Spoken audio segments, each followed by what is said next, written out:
property tax, which more people know about, than the other part, which is the 2/3 majority required to raise income, to raise revenue, to raise taxes.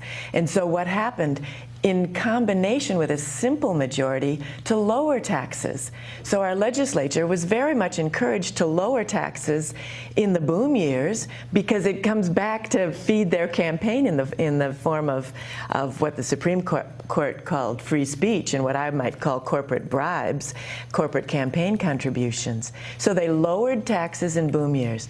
Now when we need it, 2/3 is too high a jump. What do you mean by what you're calling for a state-run bank? A state-run bank, there's a quote, "Give me control of your money supply, and I care not who makes the laws."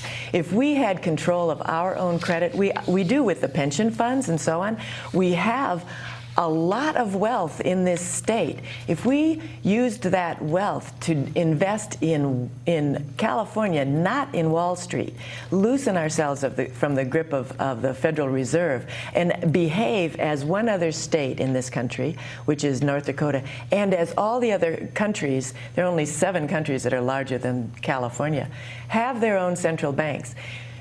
And partnering with the local banks and the credit unions. Those are the banks that made the good loans. Those are the banks that want their communities to be strong, unlike the out-of-state banks. Partner with the local banks and credit unions, and invest in the infrastructure of California. Invest, and the interest that would be paid would come back into California. Imagine the students would have loans not from CEO-run companies where they have private golf courses on their land, but from the state of California that wants the students to thrive and the universities to thrive. Imagine that. That's what I'm proposing. Well, I want to thank you very much, Laura Wells, for being here. Tim Redmond, I want to get a quick take on you on the marijuana proposition, and then we're going to go to the NAACP after break on what they feel about it. Yeah, it's Proposition 19 would legalize marijuana in California, but in a very interesting way. Instead of a statewide measure that says California is now legal, marijuana is now legal in California, Prop 19 says that local communities, cities and counties, have the right to legalize pot if they want, and to regulate it, and this is key, tax it if they want and the way that they want.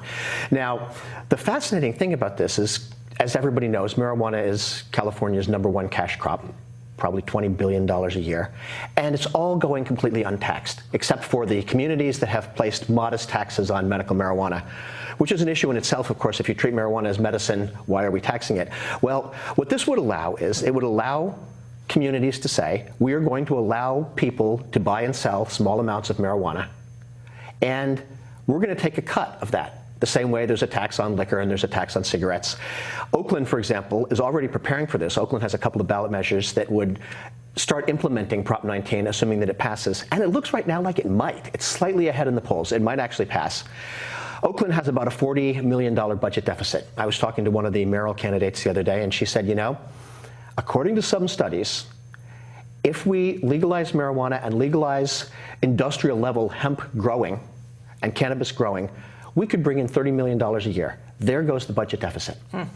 So the idea here that California would be able to use marijuana, and local cities that have been starved by the state and starved by the federal government. I mean, the real economic crisis in terms of government in California is happening in cities and counties where the services are actually delivered and where the state has cut off all of this funding year after year after year. The idea that I'd actually be able to bring in some tax revenue from marijuana and at the same time end a significant part of the war on drugs that is clogging the prisons, that is clogging the court systems, it would be an extraordinary statement. I want to thank you as well for being with us. Tim Redmond will link to your work at the San Francisco Bay Guardian. This is Democracy Now!, democracynow.org, War and Peace Report. We're going to continue the discussion on Proposition 19 when we come back, and then Proposition 23, a ballot initiative that would effectively repeal California's landmark global warming emissions law. This is Democracy Now! We're broadcasting from San Francisco. Stay with us.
This is Democracy Now!, democracynow.org, The War and Peace Report. We're broadcasting from San Francisco. And we're going to continue to talk about the marijuana initiative before we talk about Prop 23.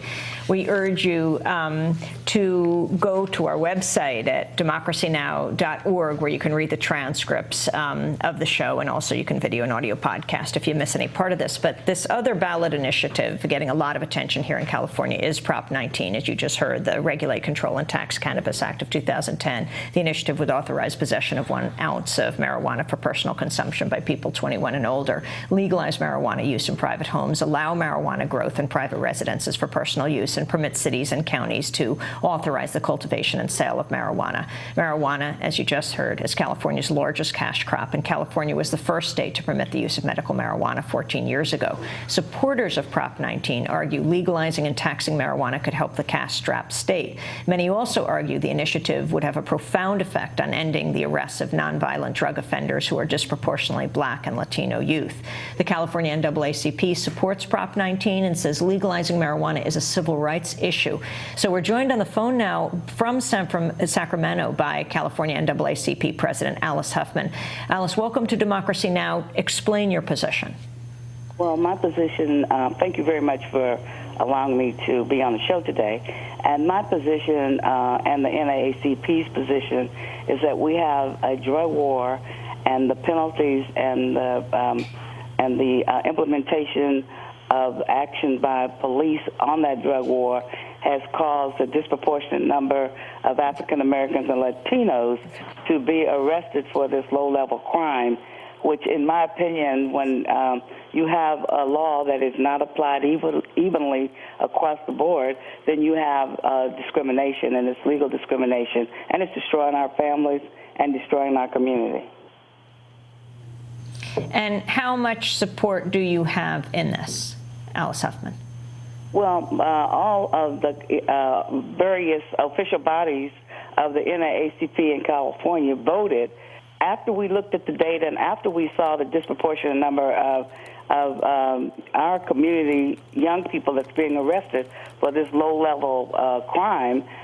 We voted overwhelmingly in all of our official groups in California to support Prop 19. It probably surprises a lot of people because, yes, marijuana is a narcotic, and yes, we are not advocating for increased use of marijuana by anyone. But almost 50% of Californians currently have used or use marijuana. So the drug war clearly has failed, and it has clearly been implemented on the back of our children, not the drug cartels, not the drug lords, but the arrest of young African Americans and Latino children out of control. And it's just time to face up to the fact that we have a drug policy that does not work, just like the alcohol prohibition didn't work. The prohibition on the cannabis, on marijuana, is certainly not working, not only in California, but across the nation. Alice Huffman, I want to thank you for being with us from Sacramento, president of the California NAACP.